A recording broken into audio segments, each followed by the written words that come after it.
content pertaining to the wildfires out in LA County.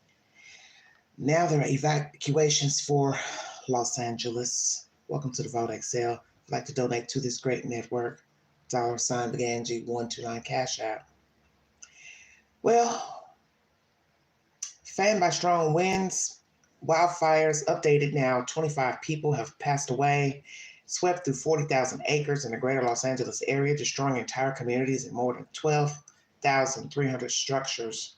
The largest blaze, the Palisades Fire, has burned more than 23,000 acres and was only 18% contained this afternoon as it threatened Brentwood, Encino, and Westwood. Evacuation orders are in effect for 88,000 residents of Los Angeles, and 89,000 are in evacuation warning zones, which means they need to leave at a moment's notice. Los Angeles County has declared a public health emergency, warning that smoke and particulate matter could pose immediate and long-term threats. The full warning is on this list here, NBC. From the air, the scope of the devastation is staggering. Southern California, 40,000 acres, and has leveled entire neighborhoods, making once vibrant areas appear more like war zones. At the moment, as I said, 25 people have been claimed deceased, about 20 new arrests. It's varying in arrests because you've got some that are looters and some are people who are supposed to be in the area. And as you know, they are arresting anyone that's in the area and they're not supposed to be in the said area. Once again, the ATF said they will provide answers pertaining to the Palisades Fire, but the investigation will take some time. They're also talking about the misinformation about the hydrants is spreading. It said that the fire hydrants were broken before the Palisades Fire started, or misinformation. LADWP's fire hydrant repair list was current and updated, and all reported fire hydrants were fully operational in the Pacific Palisades and in LA's West Side communities prior to the fire, the utility company said in an update this morning. It also said water supply to the fire hydrants was affected because of extreme water demand to fight the wildfire without aerial support, which affected the refilling of 3 water tanks supplying Pacific Palisades.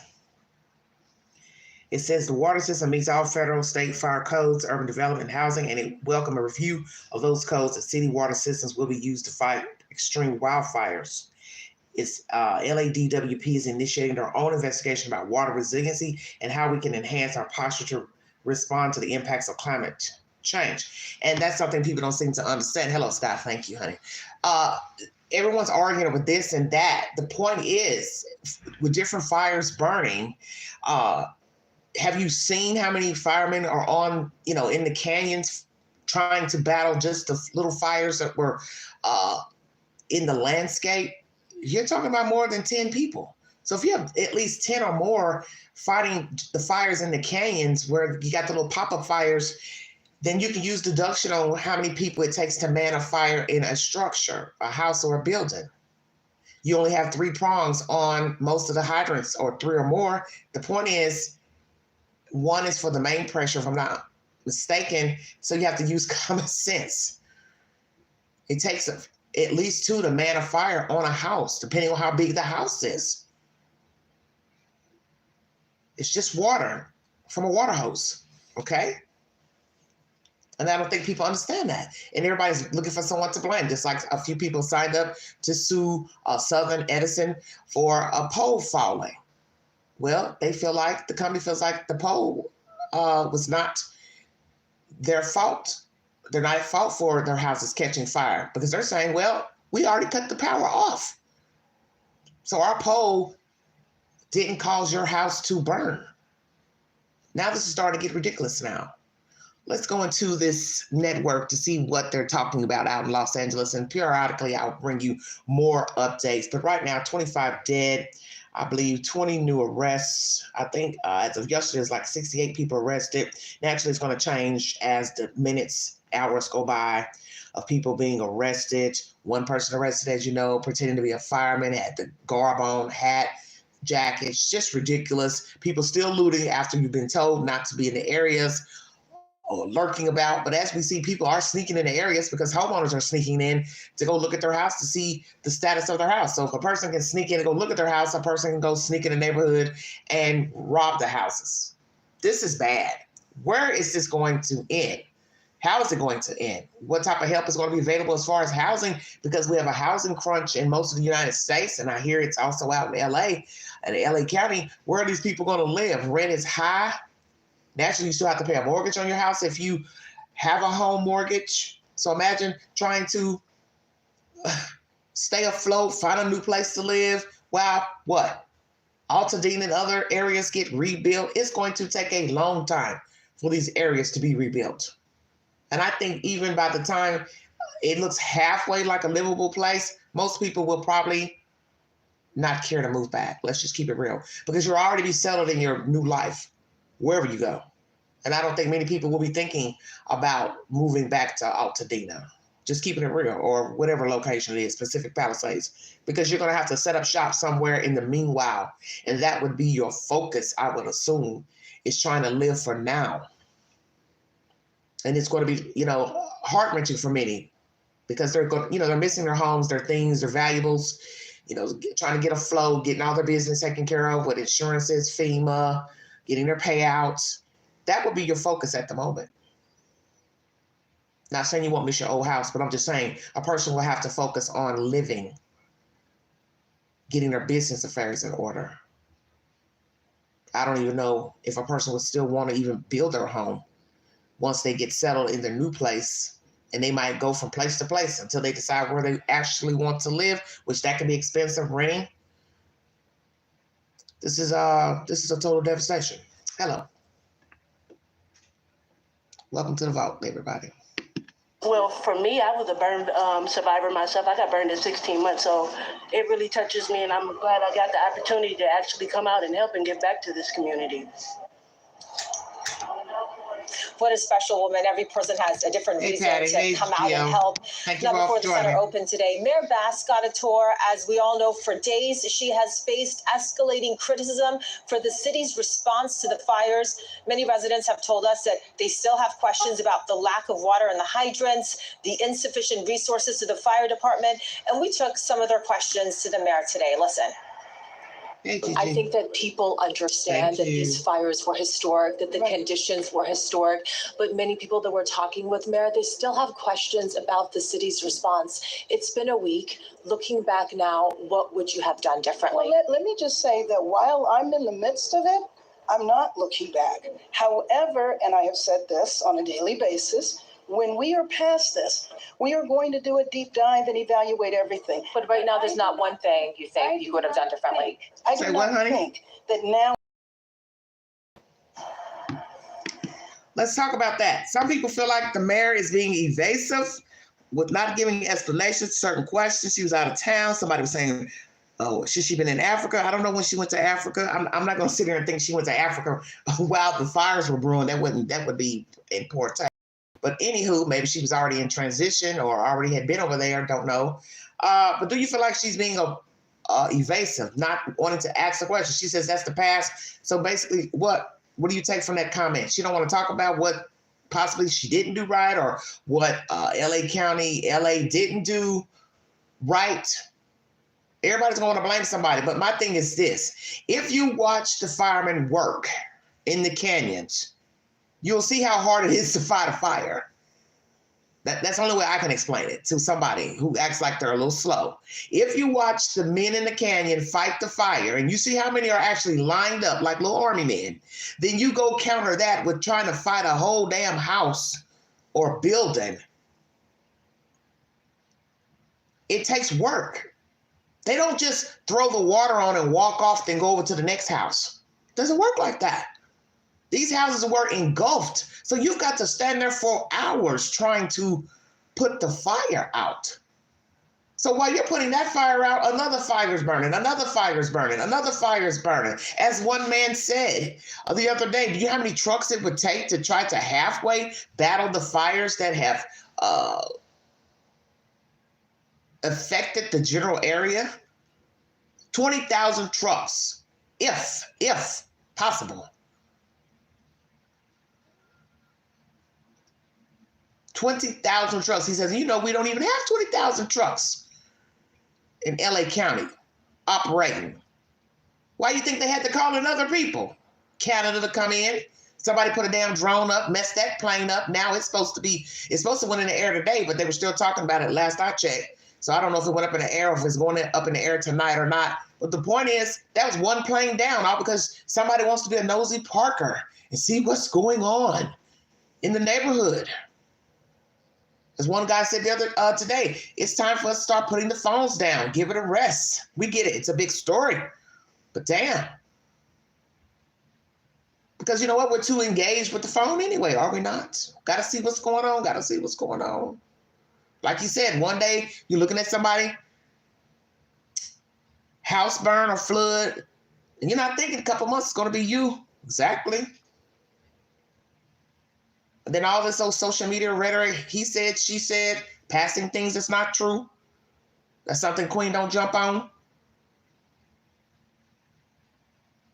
Because all it takes, you say it, how many people listening, they believe it.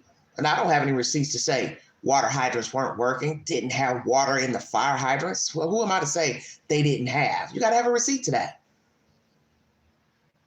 These people are under enough scrutiny already. I'm sure there are some things that could have been done better anywhere, anything. But you got to show proof somebody was legit and not trying to put out a fire. There was reserve. Come on. Nobody's expecting to have numerous fires simultaneously. You're talking about land on fire, houses on fire, buildings on fire, cars on fire, and people are questioning, I don't know why nobody put the fire out of my house. Come on now. Just stop it. Just stop it. The situation's already bad. But anyway, I'll put up a poll pertaining to the mayor. If you think she should answer questions about what could have been done better or not done better, and you can decide. Okay, so she stuck to her talking. I want to mention that you can apply for a disaster recovery loan here, and you can also even get tips on how to re-enter a property that has been damaged. Now, we know that a huge issue right now is housing. We had a chance to speak with FEMA about the various options that are available to you if you're in a shelter right now, and we are going to break all of that down for you coming up at 5. For now, that's the very latest in LA. I'm Masa Saidi, KCAL News. All right, Masa, thank you so much. Well, there are new numbers showing just how expansive the Southern California firefight is. Over the last week, more than 15,000 emergency responders have jumped into action. Here's the breakdown. 540 fire engines have been used in the Palisades fire, as well as 44 helicopters, 115 hand crews, and 60 water tenders have helped douse the flames. And in the Eaton fire, 375 fire engines and 16 helicopters have helped get this fire 35% contained. Hand crews and 90 water tenders are on the ground assisting. Juan? Amy, alongside thousands of homes, places of worship also burned in the Eaton fire, among them St. Mark's Episcopal Church on Altadena Drive. KCAL News reporter Jasmine Veal live in Altadena, where worshipers are mourning decades of memories, but keeping the faith, Jazz. Yeah, they're trying, but it's certainly difficult and just such devastation. I mean, this is the church behind me. Imagine. It was full stained glass windows. It had this custom organ inside that would play beautiful music. There was a school here. That was a sanctuary you're taking a look at. All of that gone. This is dozens of its parishioners also lost their homes. St. Mark's Church. A hellscape outside this window as flames overtook St. Mark's Episcopal Church on Altadena Drive Wednesday morning. He drove by and saw the church mostly burned, the community hall just catching fire with no response because the resources were so thin. It's been a week since Pastor Carrie Patterson Grindon, the rector of St. Mark's, evacuated her home with her family as the Eaton fire broke out right behind her Altadena house. We hadn't been told yet to evacuate, but the fire was literally in our backyard. She says she had no idea within hours that the fire would ravage entire neighborhoods miles away, including the church that's been here for nearly 80 years in a parish that's been around for more than 100. Funerals there, weddings, baptisms for decades and decades and decades. So I'm here at Altadena Drive.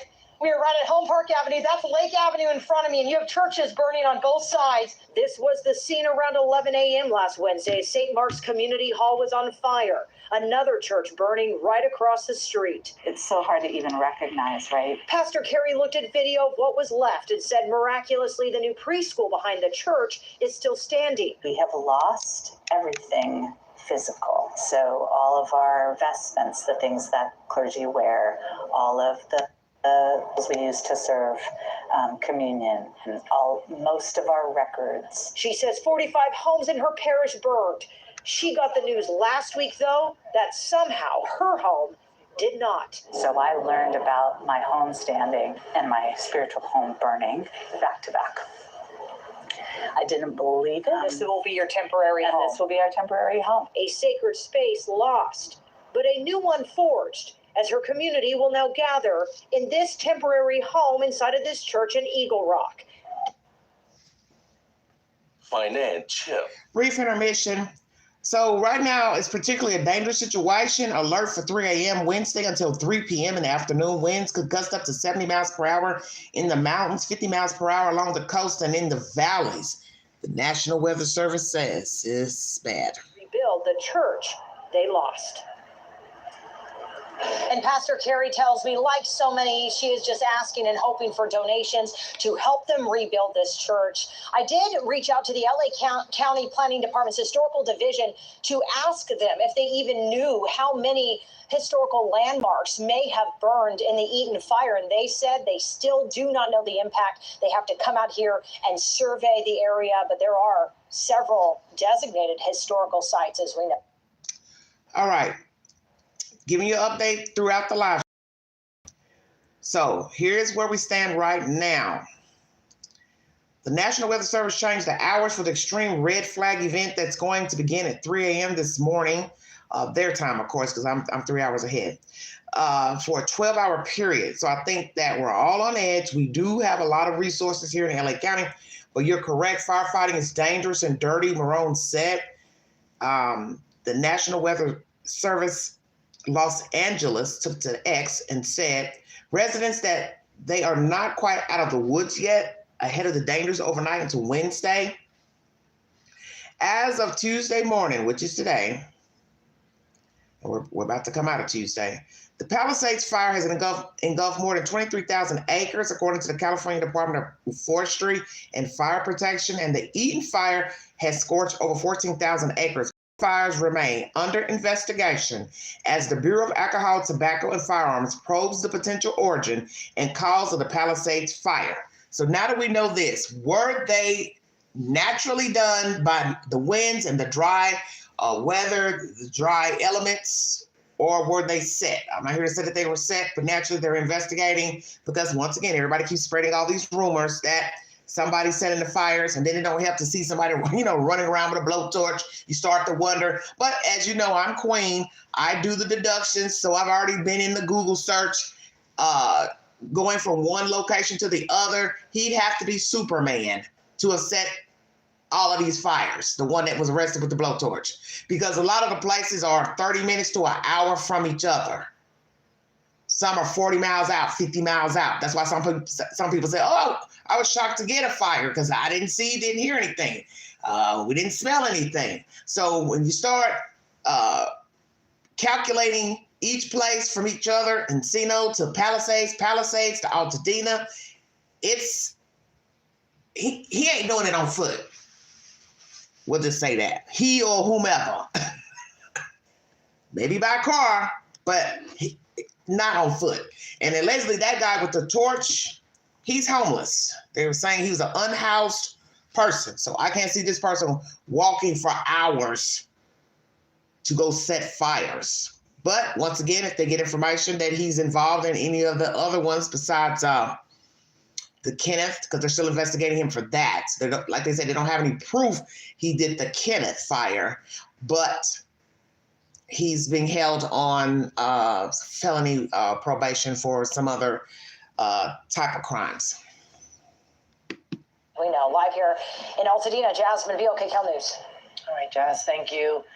Well, back to the winds again. Not nearly as strong as last week, but certainly still a lot of concern. KCAL's Joy Benedict live in Fontana. And Joy, there was a small fire out there on the IE today in the middle of those whipping winds.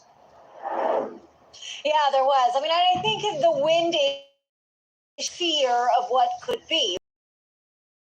Week, and now we are still seeing some gusts like we just have right now, but for the most part, at least these last couple of hours, things have been kind of calm, and that is a good thing. We don't want to see those strong winds that we saw last week, but there is still fear that they could come back. It's a howl we've heard before, but on this day, the winds just hit a little different. It is really scary, I mean, considering what LA is going through. As folks in most of Southern California were on alert after high wind warnings whipped up caution and made getting around difficult. It's insane. It's crazy. I drive a shuttle bus for our restaurant. I'm just getting blown all over the freeway. I almost got blown into a semi-truck just like 2 minutes ago. Although of last week, It's they not were funny still the way powerful. he said it, Lord. And Jesus. so Cal Edison told hundreds of thousands of people Semi-truck. they could lose power. If we cut power, Scary. there's less chance for us to have fires. Renee Hernandez works his drive-through window in Fontana. It's really hard for us to work too. Be honest, did you lose any coffees last week at the drive-through I did window? lose a couple, yeah. I lost a couple and I lost $1 bill, which I felt really bad, but it happens. Also struggling to do his job, roofer Raymond Loaiza. The wind's been very, very, hectic. It's blowing off a lot of shingle roofs. In the last, they have booked me, month and a half out on estimates. There were a few small fires like this one in Riverside. The Scout Fire erupted quickly in the Santa Ana riverbed, but firefighters were able to get a handle on it pretty quickly and stop the forward progress. Those fires that's very sad. As neighbors are just trying to hold on to their hats and weather this wind event before it turns into something worse than just a nuisance. You can see the trees and everything being blown over. It's cold. I need to go put on my coat right now. Yes, please do. For over 28. Brief intermission. Lot going on. Everybody's got a story telling this and that. And once again, beware of scams. People out in LA County, they're on the horizon. Don't give out any personal information on your phone or anyone coming up to you asking you any personal questions. Please be aware of your faculties. Live telling my government name because people are watching and that is an opportunity. I'm sure there are many people saying they lived in the Palisades or lived in Altadena. That's next. And I think one of the places that people feel the wind the most is, of course, on those freeways, and the CHP cautions everyone 10 and 2 on the wheel. And if you could avoid driving directly next to one of those big rig 18-wheelers, they suggest that you just don't do it because you never know when one of those wind gusts are going to come along and topple one over. Guys. And get you by surprise, too. Joy, thank you. Our fire and wind team coverage continues. Including how Governor Newsom is taking action to help displaced students and LA schools affected by the firestorm. And firefighters working to contain the auto fire here in Ventura. And while it's only 25% contained and winds are relatively calm now, things can turn relatively differently in a matter of seconds. Coming up, we'll share what residents have to say about how they're feeling about these windy conditions. And wind ended up being a little calmer for us today, which is welcome news and a welcome change. But we're still in for more wind as we move into tomorrow. We'll break down your hour-by-hour forecast in your next weather forecast. Coming up. Oh, Lordy, Lordy.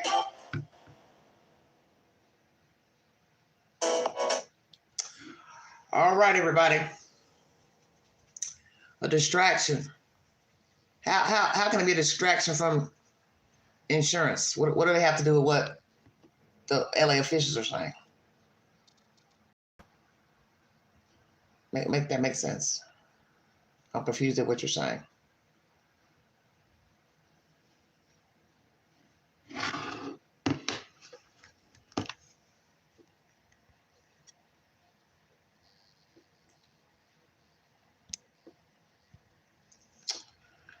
All right, everybody. 3 a.m. Pacific time. Red flag alert. It's a hot mess. It's a hot butter mess. This is what we were afraid of, and I'm sure the people out there were afraid. Los Angeles would be evacuated, and so far from what I've read to you, they are in the line of fire, literally. About 88,000 residents. It's a lot of people. I just had a bad feeling when they were trying to fight those fires yesterday. I was like, I don't know. They kept saying, oh, it's not that bad. It's not that bad. But then from an aerial view, I'm looking like, well, I can see city streets over from where the little fires are. That don't look good. So if embers flew to past 7-8 days, why would it be different, yesterday? It wouldn't be different. This is bad. This is really, really bad. But they're traveling. Comfortable with the progress they've made. They said that they've stopped forward progress, which is the good thing, and they're confident that tomorrow that containment number is going to shoot way up, potentially to 75%, if not higher. But even then, even though we've relayed that to residents, they're still very much concerned, given that the winds, as you can probably see now, are starting to ramp up again. It's right there. Oxnard residents reacting to the auto fire that exploded by the Santa Clara River Tuesday night. Yes, very. Crews working hard to get a line around the fire, stopping forward progress, but people in the area still very much on edge. So I was worried it would, a number catch us, one of the houses. Exactly. It would probably be all over. Frank Bettis lives about a half mile away and says his family was ready to evacuate in case the flames spread into neighborhoods. Just seeing your neighborhood and knowing that the fire was so close, is that surprising at all? It is. It seemed really, really close. Which is why fire officials stress the importance of being ready to go in a moment's notice. And if you are in those areas that are prone to fires, even if you're not, have things prepared like documents, photos, exactly. pets. Diane Martanian lives close to where the auto fire started and says she and her husband actually packed the cars with the essentials after seeing the devastation from the Palisades and Eaton fires, just to be ready. Their dog Jake even thought they were going on a trip. He's trying to get in the car, and we're like, no. Then, a short time later, I got all that done, and an hour later after I did that, he goes, we get the warnings on the phone, and he goes, oh my gosh, it's spreading fast, it's really growing. Adding they kept an eye on it until firefighters seemed like they had a handle on it. We were just panicked, so the fear of the fire, it's panicky. And with winds ramping up and fires still burning in Southern California, residents here say it's better to be prepared. You never think that's going to happen to you, but I guess I guess it's possible. And we, along with fire officials, can't stress this enough. Just because you don't see any visible flames or smoke doesn't mean that things can't take a turn for the worse if winds ramp up. So, all right, so let's break it there. Welcome to the Vault XL, everyone. Thank you for joining me. This is where there's a problem why people get caught up and get left behind, try to put the fire out themselves. If they once told us yesterday, hey, we've got a handle on it. Hey, we're getting a handle on it. Okay? And now, today, with the winds picking up, you say, well, hey, LA, you might need to evacuate. See how it changed in a moment's notice. That's the point. So this is why I don't understand why people can't understand how their house caught on fire. If 1 minute they're telling you they got a handle on it, and they were diligently fighting, the men down there fighting with water hoses, digging trenches, so on and so forth. Hello, Seth. Thank you for joining me. This is where I don't understand why people are so confused and how their houses are catching on fire. Why are you confused? Just in one day, they're diligently working. Now they're talking about evacuating at least almost 90,000 people from LA. That's a lot of people. And like this guy said, all it takes is one ember to hit the house. But yet some people can't understand why their house has caught fire. And I don't know how anyone can explain it to them. You think that people who live out in California know the drill. They know the ramifications for living in this climate, that yes, anything can happen at a moment's notice. You could be sitting drinking tea out on the patio, and next minute you know you're having to run from a fire. This is serious business. This is serious business. And what they told you here about gathering your personal effects, please, I don't care where you live. I don't care if you live in Tennessee, if you live in Cali, have all your documents put in one place. One place. And I get it. Some people who are wealthy, they'll probably put those things in a safe. Some of them, have safes built into the wall. And that's when you're panicking, you're probably going to forget the numbers to the safe because you're panicking. That's, understandable. But if you don't put it in a safe, put it in a carrying type bag with that zips. So that way, when you're running out, you just grab that bag. It's got all your documents, passports, birth certificates for you, your family, and you can get yourself out of there. Hello, Mary. Thank you for joining me. You can get yourself out of there. You want to get out of Dodge. Because the last thing you want to do is be looking for a birth certificate. God forbid you got 3 kids, 4 kids, and you're married. So now we're looking for birth certificates for all the children and the parents. Oh, where are the social security cards? Oh, where are the passports? Oh, where's the deed to the house? Oh, where are the insurance papers? You don't want none of that stuff separated over here, over there, in the kitchen. Because I get it. Some people have a kitchen work area where they pay their bills. So they got their bills in a little box. Well, your documents, they need to be in a separate box. Some type of carrying box or container that you can just pick up at a moment's notice and grab and run out of the door. You don't want to be looking for birth certificates, deeds to the house, insurance papers. All those things should be kept together, okay?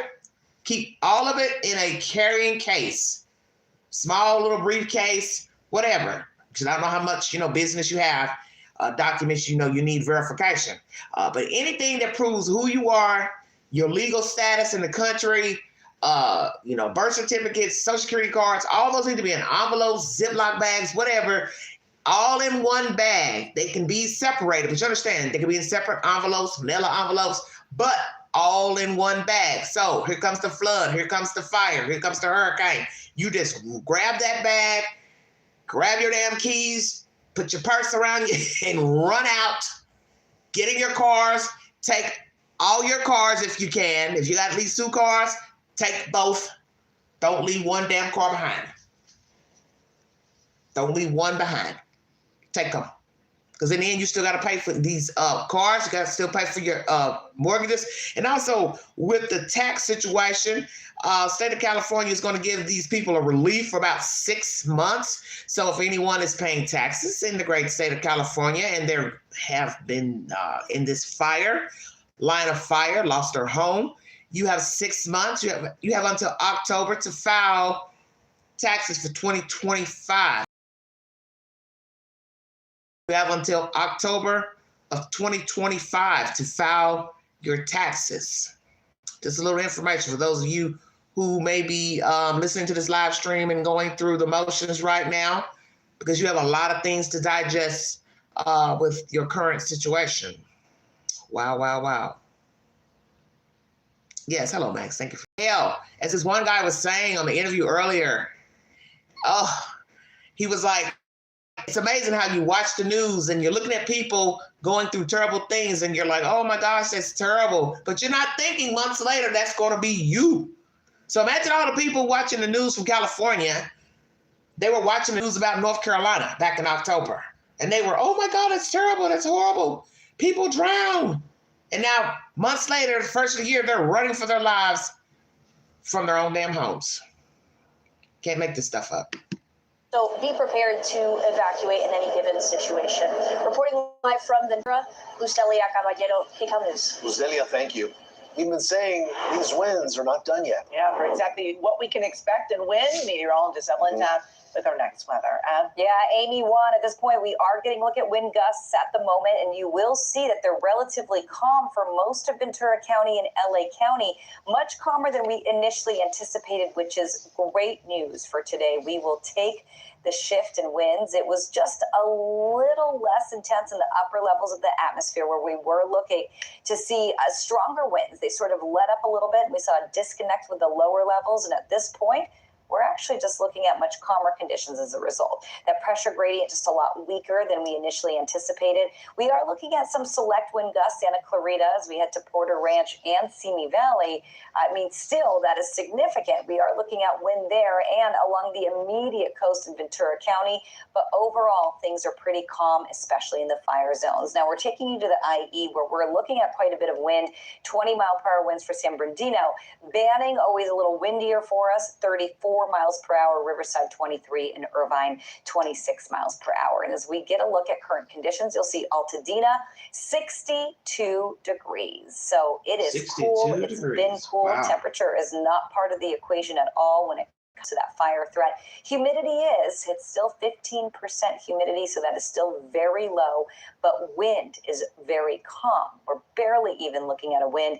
A southerly wind actually in Altadena at 4 miles per hour, and generally it's the southerly winds that bring in the marine layer. We're not in that pattern yet. We're still looking at an offshore pattern, but we are looking at a little shift in winds there. Ventura looking at a bit of a westerly wind, even though generally we have been looking at easterly winds, and that's why it was a very Ventura-centric focused event yesterday. As we get a look at the numbers right now, you'll see 66 degrees in Ventura, so it is calm. Again, Ventura was an issue. Last night, more so, things have really sort of let up for us there. But we're still keeping eyes on Ventura County because that's where it's not only dry, but windy for some. Now, relative humidity is down for all. It's up for some, but generally speaking, it is lower than where we want it to be. We're in the double digits, but we're still in the teens for a lot of us, and that is still dangerously low. As we look at your wind future cast, it's set for midnight. Now, overnight, the winds will start to pick up a little bit, and this particularly dangerous situation was trimmed down a little bit by the National Weather Service, but the PDS statement is still issued from 3 a.m. through 3 p.m. tomorrow afternoon. So we're going to take you through the rest of this future cast to show you exactly what to expect for your neighborhood in just a little bit. So don't go away. Juan, Amy, back to you. All right. Thanks, Ev. I'm Assignment Editor Mike Rogers at the desk. A very valuable firefighting tool is back in service. What took it out and how they got it fixed. That's ahead. Plus, magical, really, how the Magic Castle is pulling out all the tricks to help fire victims and families in need. With Allen's Factory. All right. Brief intermission. I want to talk about something the news reporter said earlier. Oh, I was so glad she said this. If I could find her right now, I want to shake her hand. She said about the donation centers. They have enough stuff as far as, clothes, things like that. What they need are like diapers. Maybe two other things she said they need. They need diapers, toiletries. They need toiletries. They need diapers. But, no more clothes, and I don't think they need any more bedding. She said, do not donate anything you don't want and you don't want to wear and you don't want to keep. Exactly. Because I feel like this. These people have sat up for God knows how long with their house full of junk, full of stuff, garages full, and then all of a sudden there's a fire. People are displaced, and now you wanted to go haul all that stuff off, to the donation center, because I think it was at the YMCA. You want to haul all that stuff off there, the Rose Bowl, wherever, a bunch of junk. No. Don't donate that old raggedy stuff, torn clothes, soiled clothes. You know better. And don't do it any other time. Let me say that while I'm on this live. Nobody wants your nasty undergarments, nasty clothes, torn clothes. You don't do that. You don't do it whether it's a fire or not. You don't take that stuff to Goodwill and Habitat for Humanity. You know better. So don't go donate it. These people don't want nothing used up, soiled, and nasty. Okay? All these shelters for the animals. I mean, they got dog food power for years. So I'm not gonna sit here and think that's used dog food. You get my drift? Unopened dog food. They're new in the package. So hell, go buy a couple of new t-shirts. You want to donate some t-shirts. People gonna need, you know, undergarments, underwear. Those are things people gonna need. Toiletry, soap, bath wash, you know, those are things you need. Toothbrushes, toothpaste. But nobody wants your old stuff. So I'm glad she said that on a live news broadcast, because you got crazy people that were in the beginning, you know, they were taking the old couches and they're like, these people don't even have anywhere to live. Now, what the hell is wrong with you? They don't want your old couch, your old broke down lazy boy. They don't even have anywhere to live. Where they going to take it anyway? So as they said, you know, toiletries, diapers for children, for babies, toddlers, you know, pull-ups, things like that. Those are the things they need, and gift cards. Naturally, they need gift cards. I'm praying that Red Cross, whatever monies they're getting, they're going to do right by the people. They're going to, you know, house the people, because usually Red Cross is the organization that puts people in hotels. Because I've seen it, you know, in my own area when there were fires, Red Cross usually places people in hotels. The flip side of that is, how long will Red Cross provide hotels? Okay? My other fear is that there are going to be people running to Red Cross pretending they live in the Palisades, Altadena, wherever there are fires, you know what I'm saying, and use somebody's address. Go pull up something on Google search and find somebody's address. This is why I keep saying, everybody that's getting on the news talking, don't give your government name. Please stop doing that. Look, take it from Queen. Do not put your government name on no damn live TV broadcasts, because that's all somebody needs to do is Google your name, get your address, and just start asking anybody for any kind of help, any agency, church that's willing to give help. And a lot of those places aren't going to have any type of computer database.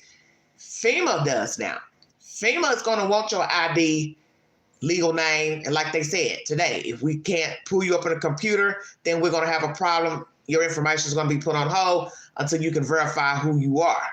But other agencies like these donation centers, they're not going by any type of name. It's just come see, come saw. Stop on by, pick up you some free stuff. And naturally, as I had said last week, I won't doubt that some of those people that were out there at the Rose Bowl, they were not in the line of fire at that time, so they were getting all the free stuff they wanted. People probably drove 2-3 hours from up the coast coming to get free stuff. Now, naturally, the guy who started it, you know, he said, well, it's no big deal. We're welcoming everybody. Anybody just want to come get free stuff. But my thing is, as you see more and more people are being displaced, it's really not a good idea to be going and getting that free stuff if you don't need it. Because if we're talking about now 88,000 evacuees, you can use deduction on everybody just going and getting free stuff from 2 hours up the coast. You know, like coming from Richmond, California, you coming way down to Southern California getting some free stuff. You see where I'm going. Now you're taking out from the mouths of people who need the items. Yeah, use as a dumping ground. You don't do that. So they're letting you know, don't bring that. They don't need furniture.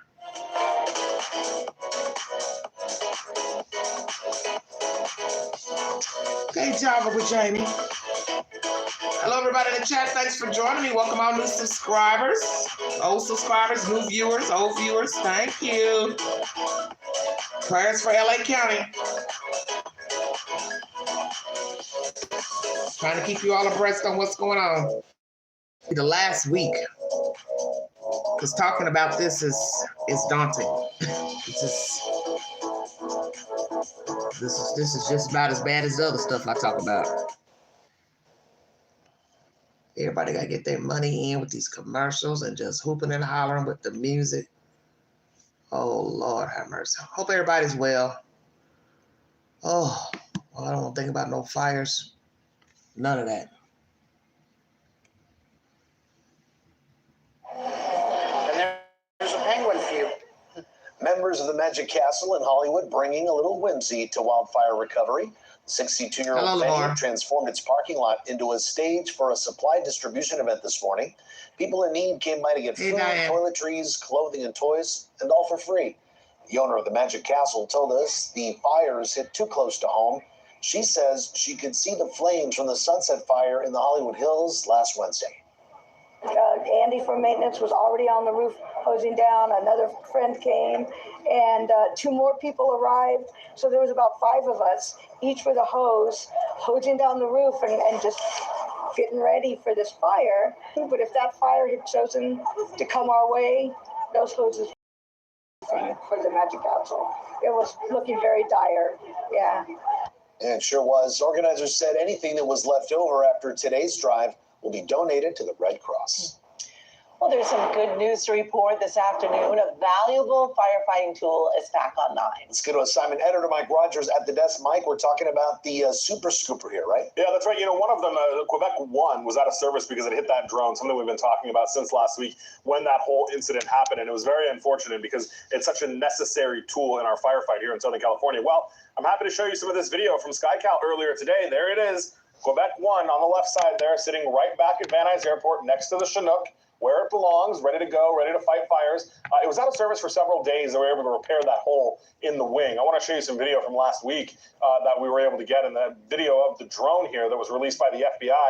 That's the drone that collided with the Super Scooper over the Pacific Palisades. That drone flying in a restricted flight area, a federal offense that the FBI is now looking into. And look at the damage that small drone left in the Super Scooper. Now, those wings on a Super Scoopers are very important because of the way they're designed. It helps the aircraft and the pilots get all the lift that they need to come back up off the ocean floor, or not the ocean floor, but the top of the water there as they're scooping up all the water. So they got put into maintenance. They repaired it pretty quickly, and tonight it is back sitting at Van Nuys and ready to go. Fortunately, we're in a position right now where it is not needed. It is sitting there on standby, but again, we get these Super Scoopers from Canada, so it's nice that we've got it fixed and can send it back. This is ridiculous. These people are nice enough to bring this plane over here, and because we got some messy Kens, want to send a drone up to be nosy, and it ended up putting a hole in the wing of the plane. Now it's just sitting at the damn airport, and here this guy said, oh, we don't need it now. I guess so, because you called in other people to render aid with aircrafts. This is BS. Now, who paid to fix the hole? Because I'm curious. LA County? Los Angeles, did you pay to fix the hole? Because Canada can say, well, we flew it here and it happened on your soil, so you all need to repair it. So how do you all feel about that? If America had to pay to fix the hole in an aircraft. This is so ridiculous.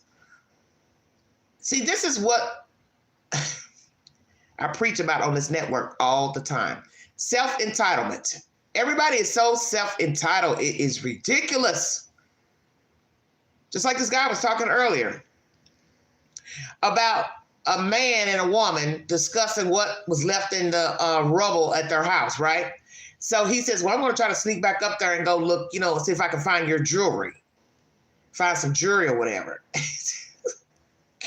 And somehow the conversation comes up about a damn jacket. So the guy who was talking to the news people, I don't know if he worked for the news or not, but he was at home on the live broadcast, sitting there looking at the camera like, are you serious? Who the hell is thinking about a damn jacket? Lady, your jacket is burnt up.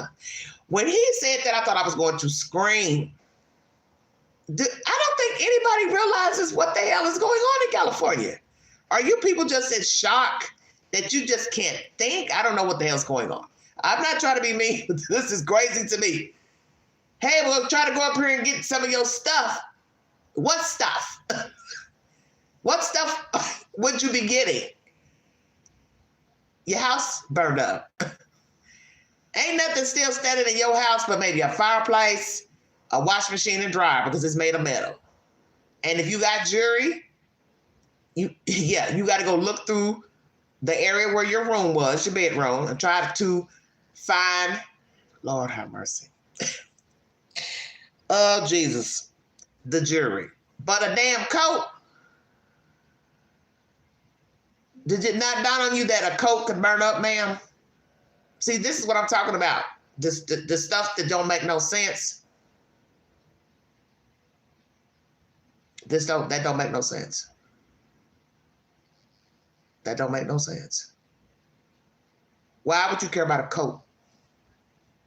Let me guess. Please tell me we're not talking about a fur coat. Everybody use your head on that one. If it was a leather coat, please use your head on that one. Lord have mercy. God bless your children.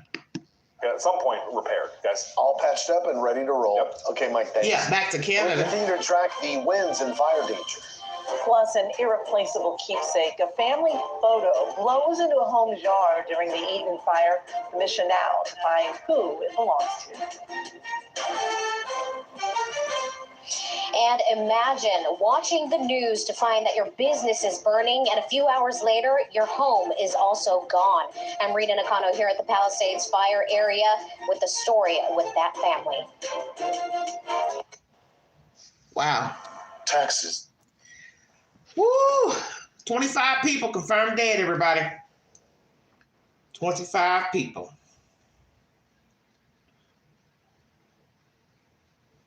25 people.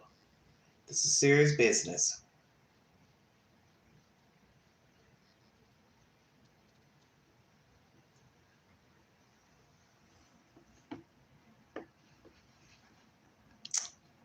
About 68 people arrested. 20 looters. The serious business. People are still trying to go in these neighborhoods to burglarize these homes after a curfew has been implemented. 6 p.m. to 6 a.m. You cannot be in the area for no damn reason. None. Stop trying. Home engulfed in flames. House and garage, no. In a span of 24 hours, the Gellers lost their business and their home. Husband Mike Geller, who has lived in the Palisades his entire life, can't help but be angry.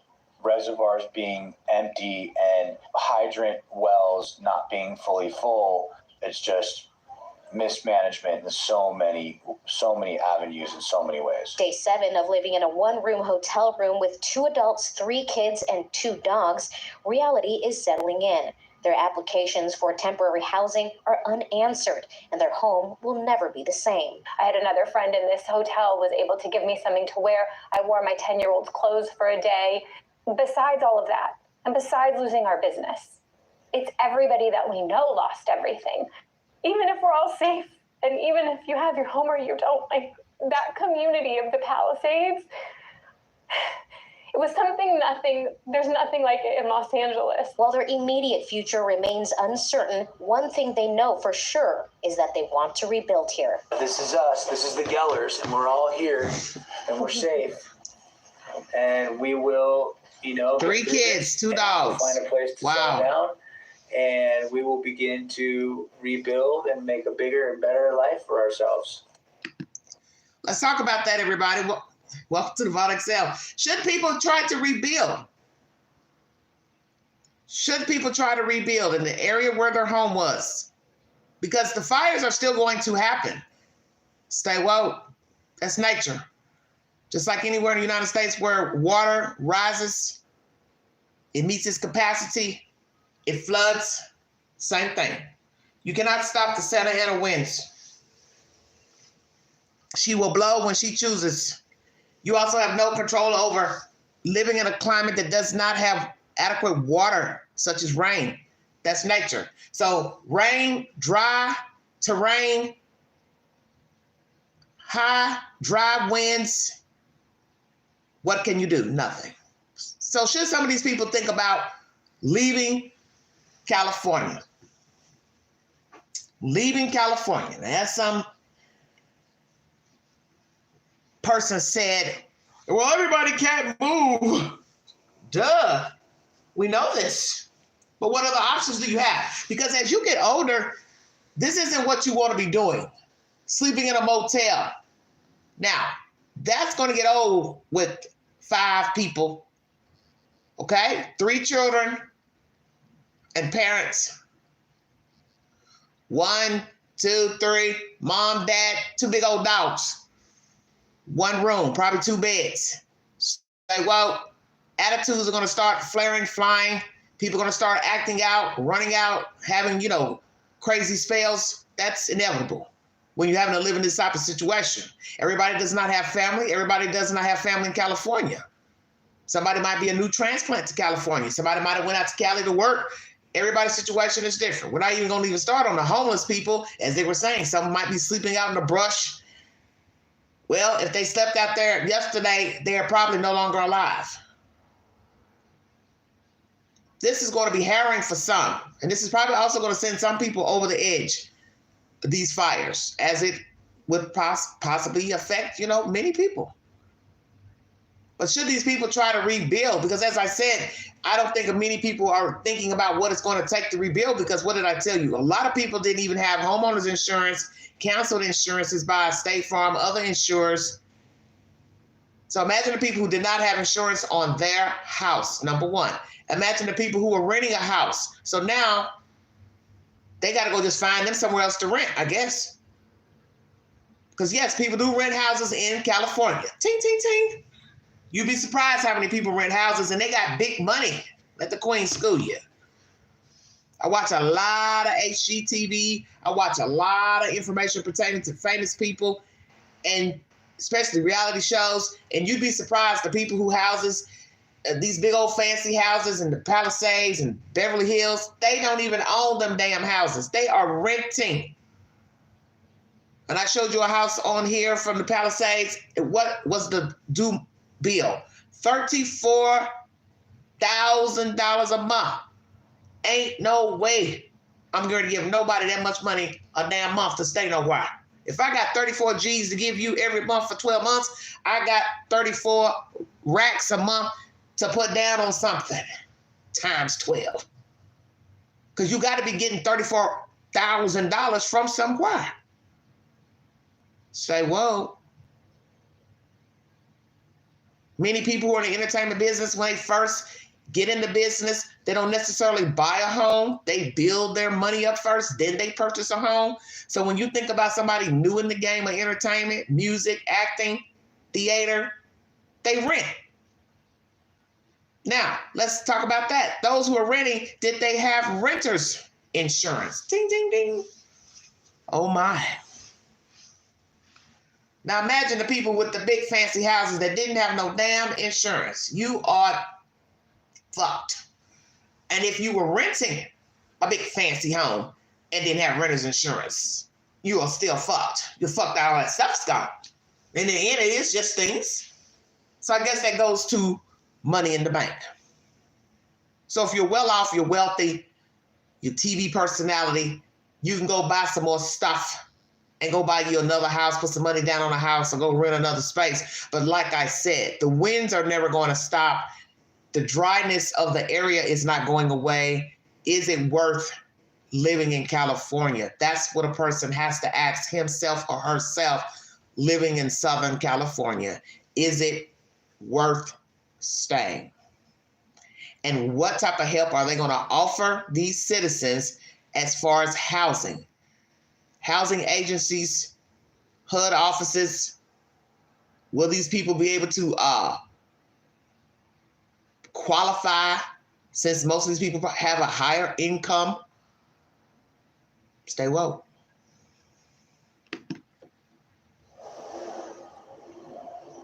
And the Gellers say, despite losing literally everything they own, they say they feel that because they do have some insurance, determined to keep their employees on their payroll. How they're paying them, they said they'll figure it out later. Another thing they want to say is they want to pay it forward to this community they love so much. Once this whole thing settles down, they are hoping to do free jewelry restoration for the victims of this fire. Wow. Live in Pacific Palisades, I'm Rena Nakano, KCAL News. What a nice family. Rena, thanks so much. A lot has been lost in the fires, but some irreplaceable items have been. From CBS News Baltimore is in Pasadena, where the internet is helping connect the family to a precious photo. Cheryl Houghton thought it was trash. I like that. That's what I think. But when she turned it over, it turned out to be a treasure, a family photo. She immediately thought it ended up here from a home burned down in the Eaton fire. My mother is 93, and all she likes to do now is go through old family photo albums. So I see lots of pictures like this of my family. Houghton then made it her mission to find a pictured family, posting it on all of her social media accounts. One of her posts even got shared by the media company, Upwork. I thought maybe someone would immediately know who these people are, or if they would recognize and spread the word, and maybe we could get a hold of them. Many people tried to help. I thought maybe a few people would talk about it, but there's been, it kind of blew up. Houghton ended up getting a ping.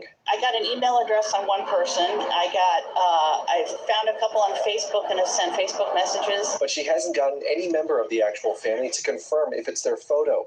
As she tries to get it back, she says she and her husband are trying to find other ways to help families impacted by the fires, saying it's their turn to help. 14 years ago, when a giant tree fell on our house in that windstorm, people came from all around to offer us help and support. And so this time, the least we can do is try to help and support other people. Reporting in Pasadena, I'm Dennis Valera, KCAL News. The fires have destroyed more than 12,000 homes and buildings in less than a week. If you're still not allowed into your neighborhood, there's a new way to see if your home was damaged and how badly. CAL FIRE created interactive maps for the Palisades and Eaton fires. You can search your specific address. Fire inspectors are posting photos and providing an estimate of how much fire damage there is. For all the information, go to our website, kcalnews.com/ and click Seen on TV. So he's getting tongue-tied too. Recovery in the Palisades. And I'm Michelle Geely, live in Pacific Palisades, where search and rescue crews are doing damage assessment and searching for human remains. More on that coming up. I want to show you all a clip in the YouTube queue. Feel free to go in YouTube. I saw this a few weeks ago, and I want you to look very closely at what I'm about to show you. What living in California is about. 1 second, please.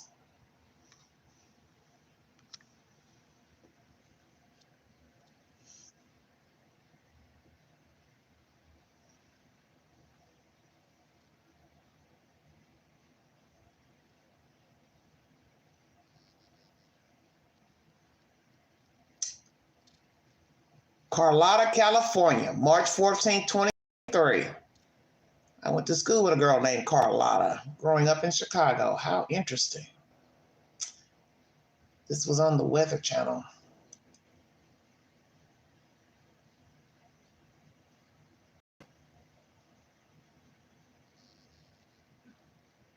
Stay woke.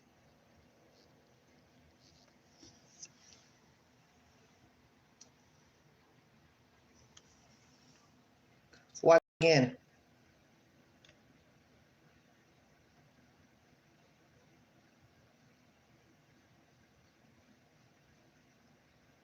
Without warning, the cliff crashed into the river. Now imagine people who build their homes on these type of cliffs. Say, well, we've heard about this happening, I believe it was in Malibu many moons ago. Why they tell you to move your home farther from the cliff and also not so close to the beach. But a lot of houses were sitting on the beach in Malibu. Most of them houses were 2-3 level homes.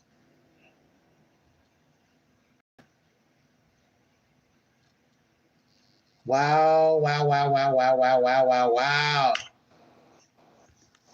Make it make sense. And this is where people want to live. Good old Cali.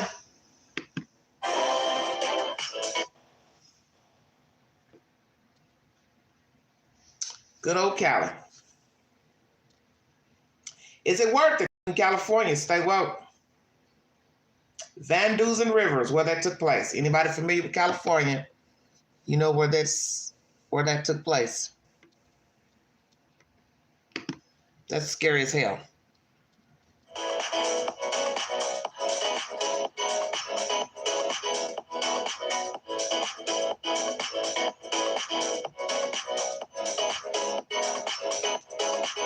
Go to my community page. There is a video that someone posted of famous people who lost their homes. Feel free to go to my community page to check out that video. I'm going to go here in the Google search to see how many famous people have lost their homes in LA. Wow. I can't imagine. 1 second, everybody.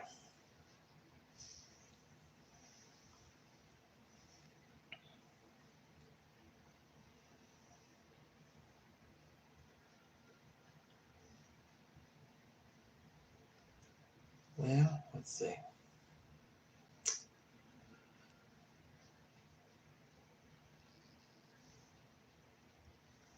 I was just having difficulty. My screen's gotten.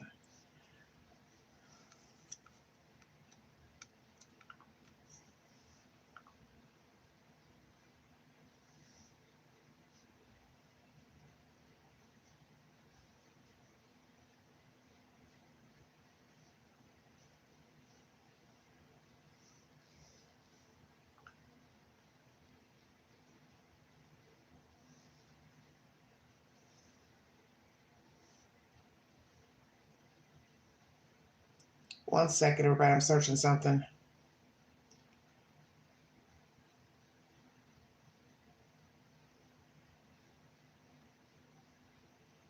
Wow, wow, wow.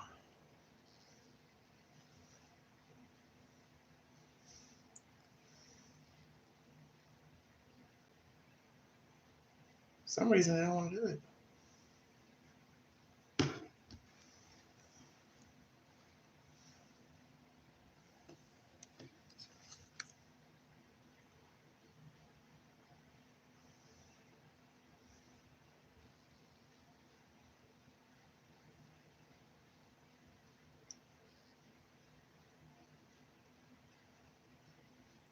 I don't know why it's not coming up. Strange.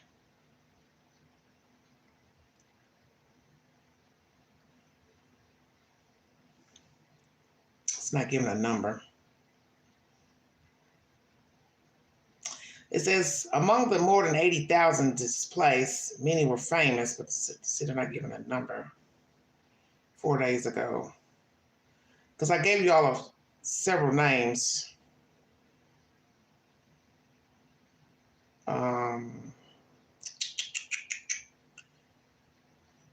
Among those that I mentioned the other day, Leighton Meester, Adam Brody, Julia Louis-Dreyfus, Joshua Jackson, Jeff Bridges, Billy Crystal, Paris Hilton, Miles Teller, Anthony Hopkins, Megan Lake, and her husband Ross Birmingham.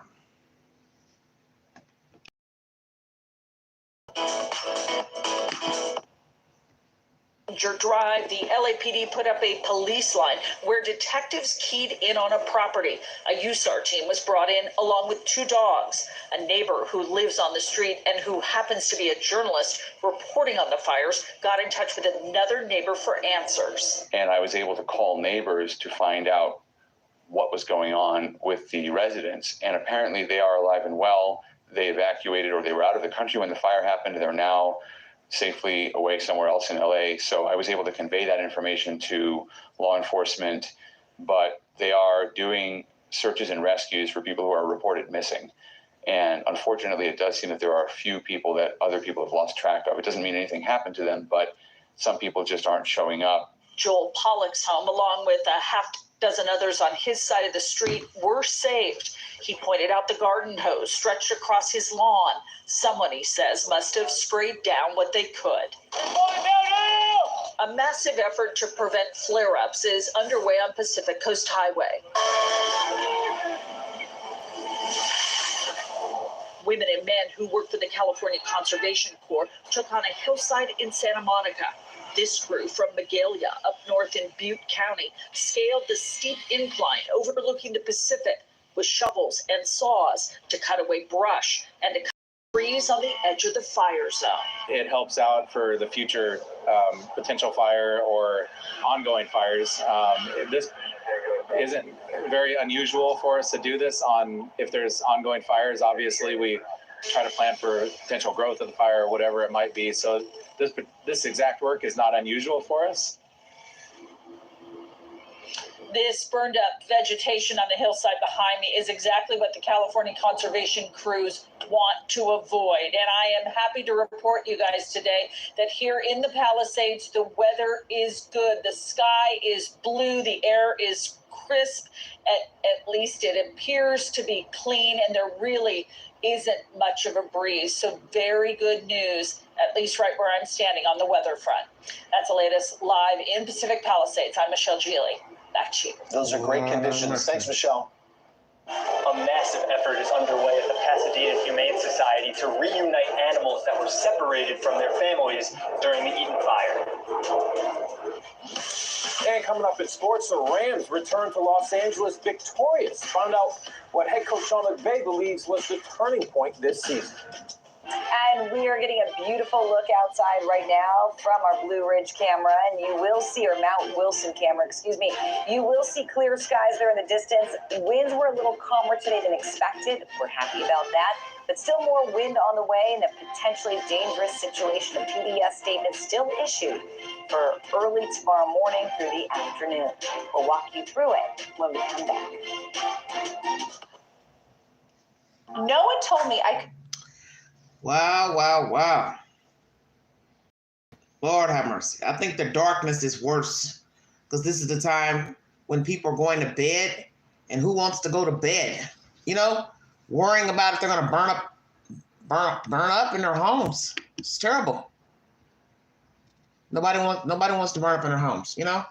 Period. Especially at night, because you got to go to sleep. Got to go to sleep. Got to go to sleep. Got to get some sleep. Let's pray for our firefighters that's on the line, those who come from different places, Oregon, Nevada, Washington, and also their inmates who are fighting the fires. Kim Kardashian is telling the governor, please pay these guys more than $1 an hour. Should they be given more than $1 an hour? Damn. I got to put that on the community page. 600 now. Jesus, well. Is that more than 150 pets have been reunited with their families after being lost. Hi, Sweetie Carol. I love you. Elvia Soto lost her home in Altadena, and right now her family's scattered. That includes her 2 cats, Callie and the other she just renamed Ash. With nowhere to care for them herself, Elvia brought them to the Humane Society to stay temporarily, and Tuesday she was back for a visit. She's just a little piece of home for me, so I'm really grateful that I get to see them again and not have to give them up. The shelter's boarding hundreds of animals indefinitely. We're committing to holding on to these pets for as long as it takes for their families to get back on their feet. There are also strays waiting for their families to come find them. Pasadena Humane is holding those for 21 days, significantly longer than the usual 5. Keep looking, keep checking, because you never know when if a dog or cat might come in, especially if they've been running for a couple of days. Longtime volunteers have seen lots of families become whole again as they're reunited with their pets here. That's been so rewarding, and to see the joy after so much pain and anguish, it's something, it's just indescribable. Ash and Callie will be patiently waiting until Elvia can take them home. Until then, she'll keep visiting. I'm a mother, so this makes me feel like I'm taking care of something, and I'm just really excited. It speaks to the power of this community and beyond even that the Humane Society isn't taking supply drop-offs at the moment. They're set in that department for now. The best way to help is with a financial donation that will go toward medical care and boarding of the animals already here. In Pasadena, David Schumann, KCAL News. The Sports Report on KCAL News is sponsored by Pechanga Resort and Casino. The Rams are moving on to the divisional round after last night's big win over the Vikings. And Darren Haynes was at the game in Arizona. He's back, joins us now to tell us how they can keep the momentum going. Yeah, obviously last night they picked up that first playoff win since defeating the Bengals in Super Bowl 56 at SoFi Stadium almost 3 years ago. But last night, you guys, the Rams made the 14-win Vikings look like a team that didn't belong in the postseason. They forced 2 turnovers and sacked former USC quarterback Sam Darnold 9 times, tying an NFL postseason record. Now, since giving up 42 points to the Bills 6 weeks ago, LA's defense has given up fewer than 10 points in 4 straight games, not counting Week 18 when they rested their starters. And I think a lot of the scars that we've had as a team have been what led us to the point that we're at. And, I know the greatest growth opportunities that have ever taken part, with myself in particular, are when it's the most challenging times and you're thinking, man, I don't like this at all. And you look back on it and you say, I can't imagine where you would be without some of those adverse times. All right, now check this out. The Lakers returned to action last night, falling to the Spurs 126-102, despite having 6 days off due to the wildfires. But after the game, former Clipper Chris Paul and 21-year-old phenom Victor Wembanyama gifted their game-worn jerseys to Lakers head coach J.J. Redick's sons Knox and Kai. The basketball-obsessed kids lost their memorabilia collection after their house was burned down in the Palisades fire. They had a collection of jerseys and cards, and they lost all that, so it was nice of them to do it. I appreciate all the love, and I'm not surprised Chris did something like that. JJ is part of my family. I actually told him today that I wanted to do that for his boys. I know how big of basketball fans they are, and it's just a tough situation, man. J.J. Redick's home is in Pacific Palisades. Now, while the city we call home is burning this week, a small city of first responders has formed at one of our most recognizable landmarks. Jamie Maggio went to the Rose Bowl to find out how this group came together and how they're battling the Eaton fire. Right now, this place and these grounds are helping save properties and people. And that's because the Rose Bowl is part of this community. It's 102 years old. It's the granddaddy of them all. And right now, the granddaddy is hosting everyone at his house, and he's making sure that these firefighters are fed and they get rest so they can go out there and they can do their job the next day and help protect this community. And you can catch the full story coming up at 5:45 on CBS Los Angeles and later tonight at 10:45 right here. All right, Darren, thank you. Well, the firefight not over yet. Neither is a concern about more wind moving in. Evelyn Taft tracking those winds in our final look at next weather. Yeah, and Juan and Amy, we are expecting to see the wind pick up. That PDS statement was trimmed down a little bit. So we are expecting to see this particularly dangerous situation pick up again by 3 a.m. and last through 3 p.m. As we get a look at wind speeds right now, you'll see quite a bit of wind from San Bernardino, Riverside into Irvine. Malibu, 20-mile-per-hour winds, and Simi Valley, 34 miles per hour. So yes, the wind is out there. As we get a look at Altadena right now, 58 degrees, and we could see wind coming into the far reaches of the San Gabriels really tonight, above the Eaton fire. At this point, lower elevations looking at very calm conditions. So we're going to continue to track that for you as well. I do want to move out of the way and just show you what we're expecting on our wind futurecast. And as I do, you will see that things will start to pick up a little bit. We're not fully in the clear as far as that wind goes. So let's take a close look at a couple things. First and foremost, the wind and relative humidity. Let's start off with relative humidity right here, and you'll see 17% for Burbank, 10% only for San Bernardino. This is still low, and it's staying low. Even as the winds calm, humidity still dry, and of course we've got the dry fuels out there, so we're still again, lacking any kind of moisture. Wind-wise, let's take a look. Midnight, we're going to start to see the winds start to pick up a little bit for Ventura County, LA County, and the IE, even Orange County. Most of the basin unaffected, and of course, most of the fire zones that we were just talking about, of course, we're keeping eyes on Palisades and Eaton, not too windy. So that's good news. 8 o'clock tomorrow morning, though, Ventura County, because it is more of a traditional easterly, northeasterly event, this is where we're seeing the brunt of the wind. We call it the Santa Ana Corridor, and it stretches from Acton all the way to Oxnard. And that's where we're going to see some of those winds concentrated. And that red flag warning is now extended for those areas through Thursday at 3 p.m. For everybody else, through tomorrow at 6 p.m. Cold conditions overnight, freeze warnings to talk about. We'll get to all of that. But of course, we're tracking the wind for now. And we'll have all the details coming up in just a little bit as far as, again, the cold, the extended forecast, the chance of rain, and then another Santa Ana wind event that could potentially hit Sunday into Tuesday of next week. Not too significant, but the chance is there. Back to you guys. Let's hope so. Ev, thank you. There's more news ahead at 5 on CBS Los Angeles, Channel 2. Pat Harvey joining us now with the preview. Hi, Pat. Hi, Amy and Juan. Ahead at the top of the hour, the world is watching the California wildfires disaster. We will hear from some international journalists who are here covering the developments. And some good news tonight for Olympian Gary Hull Jr., who lost all his medals in the Palisades fire. All that much more ahead on KCAL News at 5 on CBS Los Angeles, Channel 2. Amy and Juan, back to you. All right, thank you, Pat. Well, brotherly love in full force. A pair of brothers firefighters risked their lives to not only save their home, but neighbors' homes as well when their community went up in flames. Brief intermission, everybody. Oh, mercy. These winds are supposed to pick up about 75 miles per hour. I don't know if this is going to be of any help, because it's not. It's a bad situation. Really bad situation.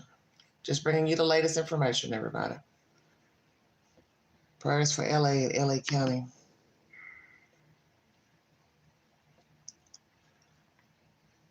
I've not been reporting on any other stories, but there's something that just came up on social media that my sister posted out of Milwaukee, and I'm going to share it with the audience either later tonight or tomorrow morning. Thank you for joining me. Even as the winds are calmer, it's still extremely dry, so that already is a risk as far as red flag conditions go. Look, we were expecting to see more extreme today. We didn't get it, and that's good news. So that particularly dangerous situation, it wasn't canceled by the National Weather Service. It was just trimmed. So it's going to kick in at 3 a.m. It's going to last through 3 p.m. tomorrow. We were expecting stronger winds in the upper atmosphere. We were also expecting a stronger pressure gradient today. Didn't get it. But we are expecting an uptick in winds overnight through tomorrow, and things really starting to kick in 3 a.m. through 3 p.m. We'll show you exactly where, what to expect hour by hour in just a little bit, so don't go away. Pat? Evelyn, thanks. Tonight, we're getting a unique perspective of the devastation caused by the Palisades fire. Desmond Shaw is live in SkyCal. And Desmond, can you show us what you found? Yes. So, Pat and Juan, we are able to float our offshore because SkyCal is the only helicopter in Los Angeles that has floats in case we have to make a water landing. So it's safely able to be offshore and give you this perspective. And I wanted to start on the Malibu side here. I believe this is the farthest north home that I have found that was destroyed. I believe this is the 22,240 parcel. When you look to the north and west of there, it's like nothing. It's crazy to me, the chaotic nature. You can see how so many homes in the hills survive, but then it is so many of the beachfront homes, just home after home, very few of them standing. You have chimneys, all that remain of a lot of these homes. It's like the fire just jumped from home to home here along the coast. We're talking about billions of dollars worth of damage just here along the coastline. Just so much devastation, it's hard to even grasp it all. Live in SkyCal overhead, I'm Desmond Shaw, Pat and Juan, back to you on the studio. And it goes on and on, Desmond. All right, thank you. LA Mayor Karen Bass touring one of two FEMA disaster assistance centers that opened up today, one in Pasadena, the other in West LA. And that's where CBS New York reporter Masa Saidi is live tonight. She's hearing from the victims and the helpers and pressing the mayor about their concerns. Masa. Pat, Juan, this building is packed full of volunteers. FEMA has already provided $8 million worth of assistance, and for so many people in Los Angeles, that help can't come fast enough.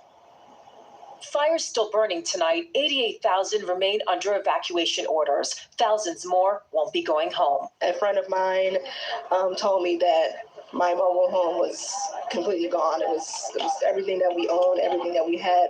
We are not out of this crisis yet.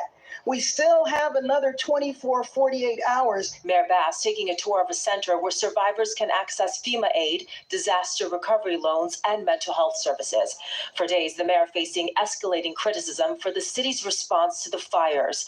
Many residents have told us they still have questions about the lack of water and hydrants, the insufficient resources to the fire department. We took their concerns to the mayor. I think that people understand that these fires were historic, that the conditions were historic, but many people that we're talking with, Mayor, they still have questions about the city's response. It's been a week. Looking back now, what would you have done differently? Well, let me just say that while I'm in the midst of it, I'm not looking back. However, and I have said this on a daily basis, when we are past this, we're going to do a deep dive and evaluate everything. But right now, there's not one thing you think you would have done differently. I do not think that now is the time to do this. Meantime, housing, a huge issue. FEMA's Bob Fenton tells me right now they're providing 14-day reimbursements for hotels, rental assistance, Do that through a contract we have with hotels, and we have over 200 hotels participating in the LA area. As we continue to see story after story of Southern Californians showing up for each other. So you have to, if you had insurance, you have to file a claim and get a settlement before you can access any aid from FEMA. Now, keep in mind that FEMA is not there to make you whole. For example, they'll cover replacing the floors, but they will not cover the carpet or the tiles. For now, that's the very latest in Los Angeles. I'm Masa Saidi, KCAL News. Gosh, thanks so much for that, Masa. So much to digest. And as we just mentioned, Masa was at one of the FEMA centers now open in West LA. And we also stopped by the one open in Pasadena, where FEMA was set up outside the Pasadena City College Community Education Center. Inside, more local, county, and state resources. They're trying to get people help with everything from replacing a driver's license to filing the application for FEMA assistance. Residents sharing stories about how much they have to replace and the loss of properties that had been with SoCal families for generations. We are local Altadenians for the past 64 years. We lost our family home on Palm. We lost our dad's home on Marengo. And we lost my home on Loma Alta. My name is Cedric Green, and I live in Houston, Texas, with my family. Oh, mercy. What a tragedy. Lord of mercy. Resource centers will be available to the public from 9 a.m. to 8 p.m. FEMA's on board, everybody. The devastation across Southern California is staggering and leaves many people wondering how they'll move forward and rebuild. Many people turning to online fundraisers like GoFundMe. Look at the damage. Does a GoFundMe page put you at risk for losing money from the federal government? Wow, it's a claim that's going around social media. Very interesting. KCAL News assignment editor Mike Rogers at the desk now is breaking down. That's a good question. Fact versus fiction. Mike? Yeah, Padawan, we really wanted to get to the bottom of this because, as you can imagine, thousands of people are opening these GoFundMe accounts in order to help them repair from what has gone on. I'll show you from video from this. You can see the absolute devastation from the Pacific Palisades. So is it true? If you open a GoFundMe page, does that put you at risk for FEMA money? The answer is, well, kind of. It depends on what you have specifically information in your GoFundMe and what you're asking for specifically. So if your GoFundMe says to help clean up your property from storm damage, FEMA, by law, cannot give you money to do that same thing. FEMA cannot duplicate money. Today, we talked to the FEMA representative at one of these sites that was helping people out. Here's what she had to say about the thing. If your GoFundMe page clearly states that you're raising funds to purchase a new vehicle, then FEMA will not offer funds for you to purchase a new vehicle because by law, government regulations prevent FEMA from offering financial assistance to pay for things that have already been paid for by other resources. So that is very important to remember. We encourage people to very carefully consider how they set those GoFundMe pages up.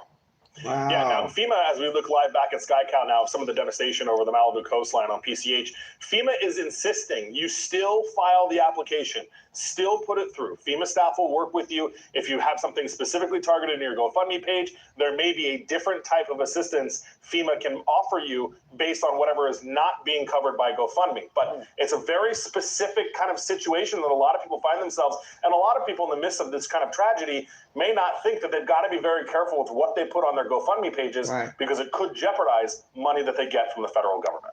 That is such good information because many people go to GoFundMe first because that's the quickest way. Right away. Yeah, it's super fast, but it could put you at risk for FEMA money. Thank you, Mike. All right, very interesting. And as I had said before, I'll say it again, tragedy or no tragedy, you need to be very careful what you post to social media because so long as somebody out here knows your personal business, your government name, your current situation, it is a propensity for a disaster, such as, let's say you in a tragic situation, accident, you need some money for bills, something, you hurt yourself, you can't work, whatever. And let's say you also might live in HUD housing or something to that nature and might be getting workman's comp if you fell on your job. When people know these type of personal information and they decide to turn on you, you put up a GoFundMe page. It's no different than this information here with FEMA. All they have to do is go call and report you. That's why I keep telling you why certain things you don't need to post to social media. And I get it. People need money. They need some money coming in. They need to feed themselves. You know, a lot of these people don't have savings, such as some of the people who are wealthy and well off in California. As I said, some of these people might have been renting a house from somebody else, okay? And they didn't have renter's insurance. So all they got is their savings and then getting money from FEMA and whomever wants to be kind enough to give them money. So this is why I said you have to be very careful about what you post, because you have to think about all of that. God forbid, as I said, you know, you're getting anything from the government before, such as food stamps, HUD, whatever. You got this place. Now you're asking for money on your Facebook page, your IG page. Next you know, they're calling anybody they can think of and say, yeah, she got this. They're getting money. They got the total at 7,000, 8,000. So you have to be careful. And I don't know if FEMA will, you know, go into your Facebook account to see if you have any GoFundMe pages set up. But if you get an enemy, then you already know the rest of this conversation. All they need is your government name. And look at the amounts, because you can go and GoFundMe and see, you know, how much has been raised. And God forbid it's at 16,000, 20,000. Well, you already got 17,000 on your GoFundMe. What you need from FEMA? See where I'm going? That's why you have to be careful. What you post, just giving you all the information. I'm going to give you the latest updates pertaining to the wildfires, and then I'm going to check out of here. I might come on later. Case, some woman, trans person, is putting some men on blast in Wisconsin, I believe, or somewhere. My sister sent it to me, so I have to go back in and look. But anyway, it's a trans person outing black men with HIV. That's dangerous. So then one's going to have to ask this question. Well, then how do you know they have HIV?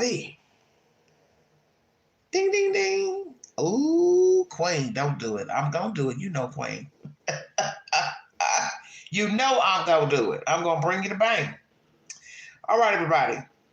The latest count is at 25 decedents. 40,000 acres in greater Los Angeles destroyed. 12,300 structures. Largest blaze, the Palisades Fire, which is still burning. I don't know why they can't get this one contained. It's 18% contained at this moment, but it has threatened Brentwood, Encino, Westwood.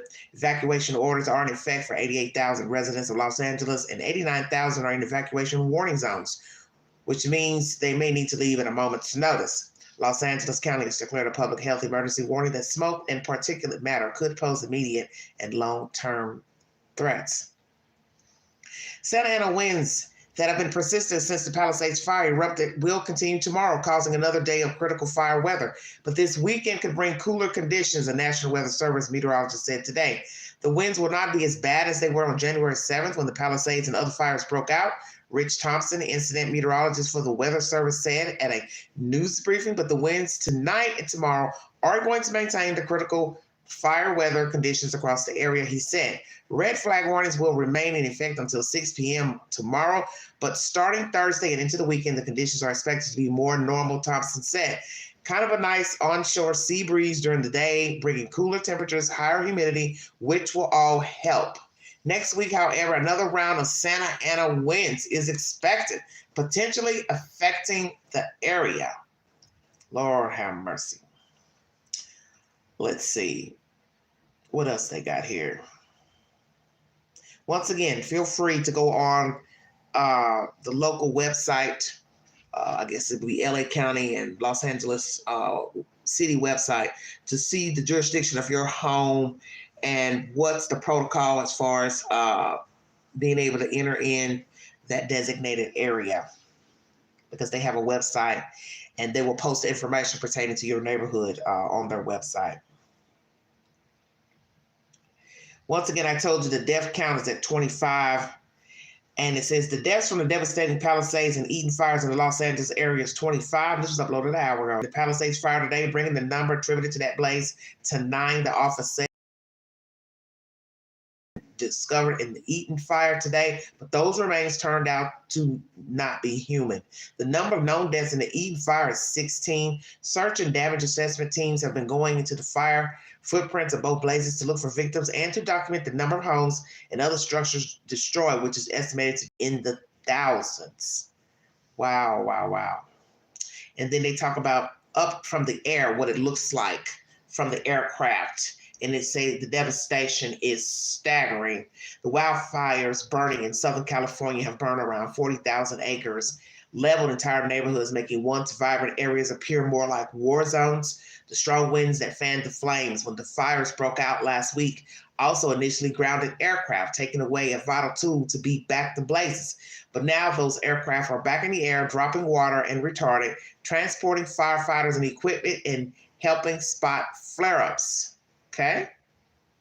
And once again, the city has given information pertaining to the water and the hydrants being to full capacity, repaired. It was just an issue of the demand of using water.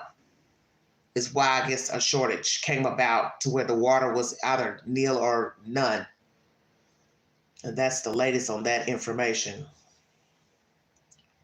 And then too, the ATF will provide answers pertaining to the Palisades fire. They're currently investigating all of these fires. That's the latest so far. Once again, pertaining to looting, prosecutors have elevated it to a felony.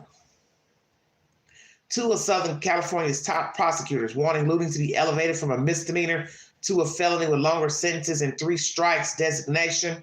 LA County District Attorney Nathan Hochman and Orange County District Attorney Todd Spitzer announced the proposal today, asking Governor Gavin Newsom to include the proposal in his special session. This was uploaded 4 hours ago.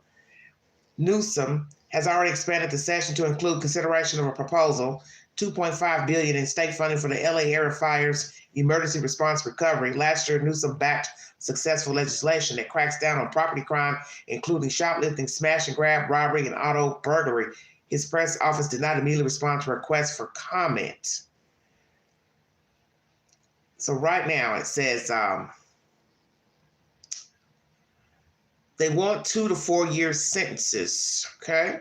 Under the duo's proposal, a looting conviction would be eligible as a strike under California's 3 strikes law, which increases punishment for anyone convicted of a third eligible crime. Part of the proposal includes making sifting through the rubble of a stranger's burned home a crime, their statement says. It would also make looting ineligible for diversion, which allows some defendants to avoid having convictions on their records with good behavior outside prison.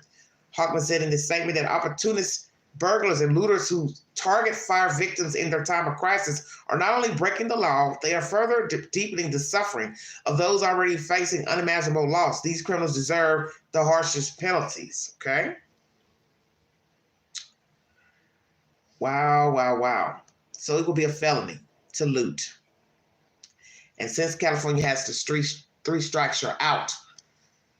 If you're already on crime number 2, charge number 2, and you have been arrested for looting, pilfering, and breaking and entering, I say it's a done deal. And some of these people will possibly be facing life. Those who are on the street, 3 strikes, you're out protocol. Wow. What a hot butter mess. What a hot butter mess. Feel free to go back to the beginning of this live stream and get the same information. Once again, we're at about 25 deaths. Naturally, there will probably be more as they sift through the rubbish at these, the rubble in these people's homes. I don't know if these people are going to try to stay in California or move to another jurisdiction in California. As you know, the housing market isn't that great out there, just like it isn't in many places here in the United States. So some of these people are going to probably have to decide if they want to continue living in California, if they have the money to rebuild. Once again, if you rebuild, you have the money, you're still talking about desolate homes in your jurisdiction that may not get built anytime soon, and what you have to tell yourself, is that something you want to look at? Then you got to count how long it's going to be before the city decides to come in and just flatten everything out to where it's just the concrete lot if no one is responding to coming in to build on their property. See, it's a whole lot more than just gibberish and talking. Because it's easy to say, we're going to rebuild, we're going to rebuild. Well, you have to use deduction of what you're saying. You're talking about rows and rows and rows of streets with no houses. One house over here, one house over there. And then how long it's going to take to build the houses back. You're talking about years. Getting the money from FEMA, insurance payouts, how long that's going to take, probably a couple of months. People will be exhausted by the time they actually get their funds. And they may not even want to rebuild. You know, you may say it right now. Yeah, I love my neighborhood. I love the schools. My kids got friends. But let's be realistic. There's no guarantee that people are going to get back into the community within a couple of months. So what started off as a great community, friends, you grew up there, you went to high school there, you worked there. It don't mean that's going to be up and jumping come spring. You're talking about, as I said, rows and rows of nothing. Burnt ash. By the time these people start getting their payout or getting on their feet, they probably won't think about Altadena and any of these other places. And that's what's going to be so devastating. Because the one thing about the people who didn't have a burn structure home, they're losing business if they had a business there in Altadena and other places, because there's nobody there to patronize. So see, it's a ripple effect. It's a ripple effect of those affected directly with losing a home or business, and those affected who didn't, who maybe had a business, but it didn't burn. Well, there's nobody there in the town to buy anything, to shop, to patronize. So it is definitely a double-edged sword. Having a town burn to a crisp. This is terrible. And I feel bad for the children who now can't talk to their friends except through social media. No more gathering in school, singing in a classroom together, playing extracurricular activities. God forbid they were on, football, basketball, glee club, in the band. That's no more. Unless the school district tries to, find an alternate place for the children and the teachers to meet to still have school. Now the children have to worry about their school studies being disrupted. This is a hot butter mess, literally. This is devastating. And as I said, the gist of the story is build, don't build, that Santa Ana winds aren't going anywhere. The dry temperatures aren't going anywhere. And just as quick as we're sitting here talking about this right now, we get some cool temperatures, as they said, it will be right back Santa Ana winds next week. That's why I said I don't see an end in sight. And I think some people are going to start realizing that as the days and the weeks go by, they become months. Do I want to continue on this journey of trying to live in Altadena, Pacific Palisades, and wherever else structures were burned, homes were burned? Maybe I need to move somewhere else in California, somewhere up the coast, going, north, or move out of state altogether. If you'd like to donate to this great network, $McAngie, 129 Cash App, stickers and chats are always welcome during the live stream. Thank you for your time. God bless all of you. Thank you for this journey. Follow me on the Newsbreak app where I get similar commentary and content. Thank you. Thank you for your time. Prayers for LA County, Los Angeles, all those affected. Thank you for the firemen. Thank you for the people who came from other countries, Mexico, Canada, Washington State, Oregon, Nevada, and also the incarcerated men who also have fought. And please take the poll on my page. I'm going to put it up right after I commence this live. And I'm also going to put a movie of the week up as well for your entertainment. You all have a wonderful week. Blessings to Los Angeles, LA County. May God be with you and guide you on your next journey in life. Lord have mercy. Take the poll pertaining to living in California. Should these people and others as well continue to live in Southern California? That's my content, everybody. You've been listening to the Vault XL.